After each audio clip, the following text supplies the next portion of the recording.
Hello friends, today model ஆர்னர் 6X கஸ்டமர்கிட்ட வெறும் இது மட்டும்தான் இருக்குது, போர்டு மட்டும்தான் இருக்குது. மிச்சம் எல்லாத்தையும் அசம்பிள் பண்ணுவோம் வாங்க. சிம் ட்ரைவ் எக்ஸிட் பண்ணுறோம். இப்போ டவுனில் இருக்கிற ஸ்பீக்கர் பார்ட்ஸு அதை மட்டும் ஃபஸ்ட்டு ரிமூவ் பண்ணுவோம். இப்போ ஸ்க்ரூஸ்லாம் கட்டிடுவோம் ஃபுல்லாக.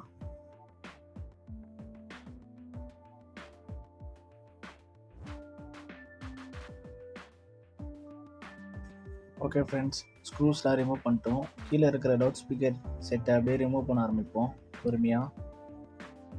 ஓகே ஃபைன், ரிமூவ் பண்ணியாச்சு.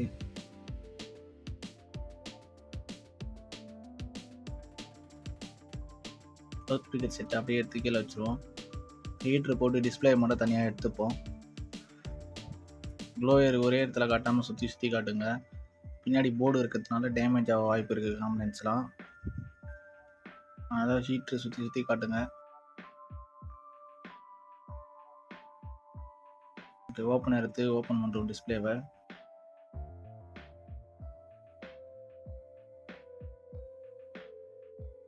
பொறுமையாக தூக்கிட்டே இருங்க டிஸ்பிளேவை.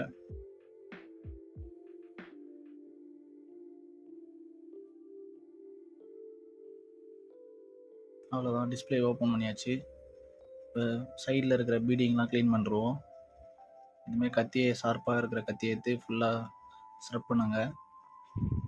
க்ளீனாக ஸ்க்ரப் பண்ணுங்க, க்ளோ இல்லாத மாதிரி பார்த்துங்க. க்ளோ இருந்துச்சுன்னா உங்களுக்கு டிஸ்பிளே பக்காவாக ஃபிட் ஆகாது. க்ளூ ரிமூவல் மிஷினு ரீலைஃப் பிராண்டு 1500 ரூபா வரும் உங்களுக்கு. இதை வச்சு நீங்கள் க்ளூலாம் ரிமூவ் பண்ணிக்கலாம்.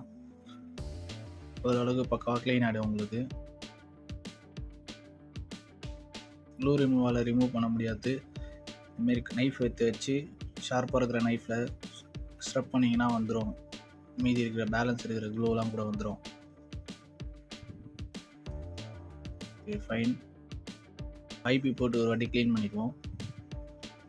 கேமரா வேண்டாம் மட்டும் ஐபி படாமல் பார்த்துங்க, இல்லைனா கேமரா கொஞ்சம் பிளர் ஆகிடும் அப்புறம்.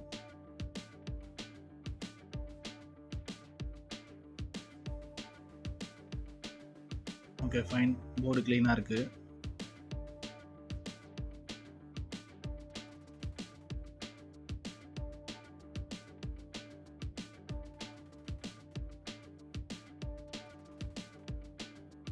பேட்ரி புதுசாக வாங்கியிருந்துருக்கோம். இதோட ப்ரைஸ் பார்த்தீங்கன்னா 1200 வரும் கஸ்டமருக்கு. 6 மந்த்து வாரண்ட்டி வரும் பேட்ரிக்கு. பேட்ரி குவாலிட்டி நல்லாயிருக்கும். டிஸ்பிளே வந்து 2000 ருபீஸ் வருது கஸ்டமருக்கு. குவாலிட்டி வாய்ஸில் பக்காவாக இருக்கும். ஃபிட்டிங்ஸ் பக்காவாக இருக்கும் உங்களுக்கு டிஸ்பிளேயில். நீங்களே பாருங்கள், நம்ம செக் பண்ணும்போது ஃபிட்டிங்ஸ் பக்காவாக இருக்குது பாருங்கள். 2000 ருபீஸ்க்கு டிஸ்பிளே ஒர்த்து, பக்காவாக இருக்கும். பேட்டரி கனெக்ட் பண்ணுறோம் ஃபஸ்ட்டு. அப்புறம் டிஸ்பிளே வச்சு கனெக்ட் பண்ணுறோம். ஃபோன் ஆன் பண்ண ட்ரை பண்ணுவோம். இப்போ இடத்துல ஸ்பீட் போட்டிருக்கேன், அதனால் உங்களுக்கு அந்தமாரி காட்டுது. ஓகே ஃபைன், ஃபோன் ஆன் ஆகிடுச்சு.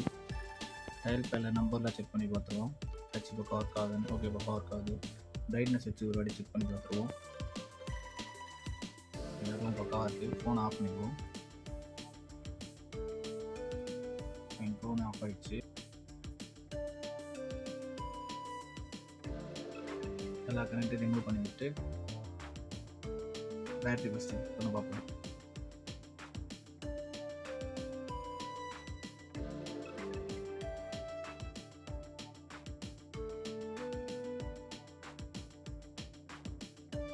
இந்த மாதிரி நீங்கள் பேட்டரிக்கு டபுள் செட்டே போட்டிங்கன்னா தான் நெக்ஸ்ட் டைம் சர்வீஸ் பண்ணும்போது ஃபோன் ஓப்பன் பண்ணும்போது பேட்டரி சடனாக கீழே வந்து விடாமல் இருக்கும். அதனால தான் இந்த டபுள் செட்டே போடுறோம்.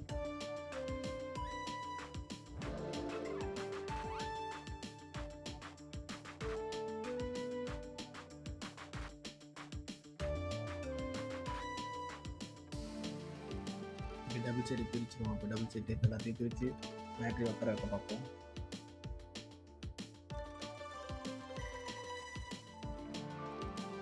மெட்ரீஸில் எடுத்து பொறுமையாக ஸ்வைப் பண்ணி மேலே இருக்கிற ஸ்டிக்கரை மட்டும் பிரிச்சிங்கன்னா டபுள் சைட் டேப் வந்துடும் வெளியே.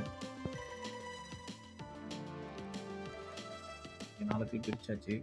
பேட்டரி பக்கம் இந்த மாரி பொசிஷனில் போட்டு ஃபிட் பண்ணிடுங்க. பக்காவாக ஃபிட் ஆகிடுச்சு. ஃப்ரண்ட்டில் டபுள் சைட் டேப் போட்டுருவோம். இது வந்து சப்போஸ் க்ளோ ரிமூவ் ஆகிடுச்சுன்னா கூட டேப் மூலமாக வந்து டிஸ்பிளே வந்து வெளியே வராமல் இருக்கும். அதனால தான் ஃப்ரண்ட்டில் டபுள் சைட் டேப் போடுறோம். க்ளோ இந்த மாதிரி பக்காவாக போடுங்க.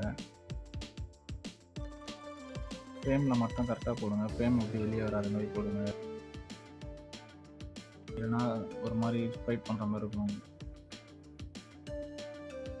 ஜெக்ஸாக் மாதிரி போடுங்க. ஒரு இதுவாக போட்டுறாதீங்க. ஜெக்ஸாக் மாதிரி போட்டிங்கன்னா டிஸ்பிளே உட்கார வைக்கும்போது பரவலாக பரவிடும் உங்களுக்கு க்ளோ.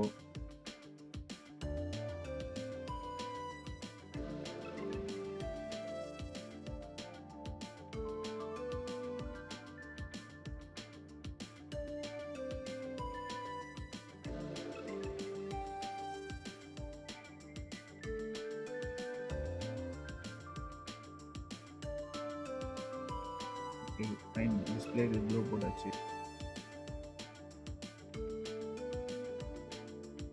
மேலே இருக்கிற ஸ்டிக்கரை பொறுமையாக ரிப் பண்ணி பிடிச்சிருவோம்.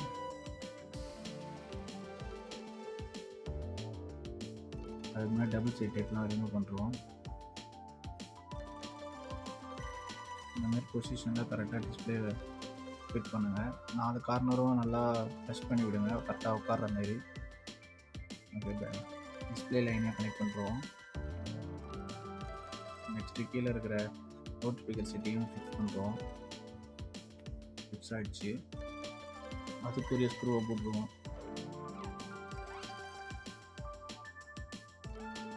ரொம்ப டிஸ்பிளேக்கு அழுத்தம் கொடுக்காதீங்க, டேமேஜ் ஆக வாய்ப்பு இருக்குது. ஸ்க்ரூஸ் போடும்போது கொஞ்சம் லூஸாகவே ஸ்க்ரூஸ் போடுங்க, ரொம்ப டைட் பண்ணாதீங்க. டிஸ்பிளே டேமேஜ் ஆக வாய்ப்பு இருக்குது. அதனால் வந்து பொறுமையாகவே போடுங்க, கொஞ்சம் லூஸாகவே போடுங்க. சப்போர்ட்லேருந்து மெயின் போர்டுக்கு அந்த லைனையும் கொடுத்துடலாம். ஃபிங்கர் பிரிண்ட்டை கனெக்ட் பண்ணுறோம். அதுக்கு மேலே வர ஷீல்டை லாக் பண்ணிவிட்டு ஃபிங்கர் பிரிண்ட் அதுக்கு மேலே வச்சுருவோம். ஷீல்டுக்கு ஸ்க்ரூ போட்டுருவோம் ஃபஸ்ட்டு.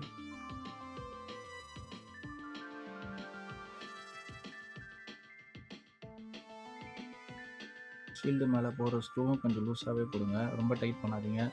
கீழே போய் டிஸ்பிளேயில் குத்திடும், அதனால் டேமேஜ் ஆக வாய்ப்பு இருக்குது டிஸ்பிளே. ஃபுல் டைட் வைக்காமல் ஆஃப் டைட்லேயே வைங்க. ஃபிங்கர் பிரிண்ட் இதுமாரி டேமேஜ் ஆகாமல் இருக்க டேப் எடுத்து லைட்டாக போட்டுப்போம். அதுமாதிரி சின்னதாக ஒரு டேப் பீஸ் எடுத்து ஃபிங்கர் பிரிண்ட் போட்டிங்கன்னா அது கரெக்டாக சமமாக உங்களுக்கு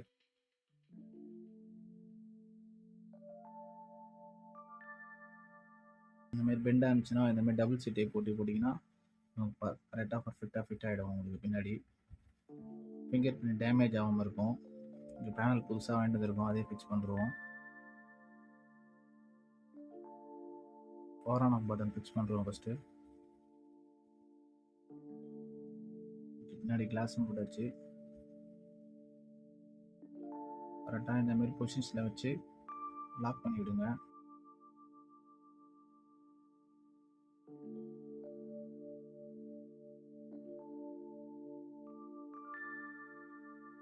பட்டன் எடுத்து வெளியே வச்சிட்டோம், ஃபிட் ஆகலன்னு. அது அப்புறமே ஃபிட் பண்ணிப்போம் பொறுமையாக. ஓகே, பக்காவாக லாக் ஆகிடுச்சு. ரப்பர் பேண்ட் போட்டுப்போம். நம்ம வெக்ட்ரியில் ஒன்று போட்டு ஹாரிசான்டலில் 2 போடுங்க. பவர் பட்டன் இல்லாதனால நம்ம எப்படி வேணால் போட்டுக்கலாம். அதில் பவர் பட்டன் அப்புறமேட்டு ஓப்பன் பண்ணி வைக்கணும். மறுபடியும் பவர் பட்டன் ஒழுங்காக உட்கார்ல உள்ள.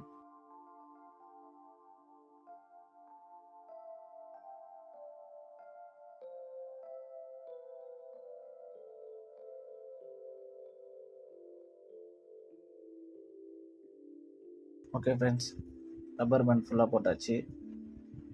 எல்லா சைடும் ஒரு வாட்டி செக் பண்ணிப்போம் பக்காவாக ஃபிட் ஆகிருக்கான்னு. ஓகே, எல்லா சைடும் பக்காவாக ஃபிட் ஆகிருக்கு.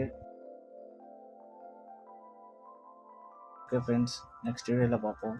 பாய்.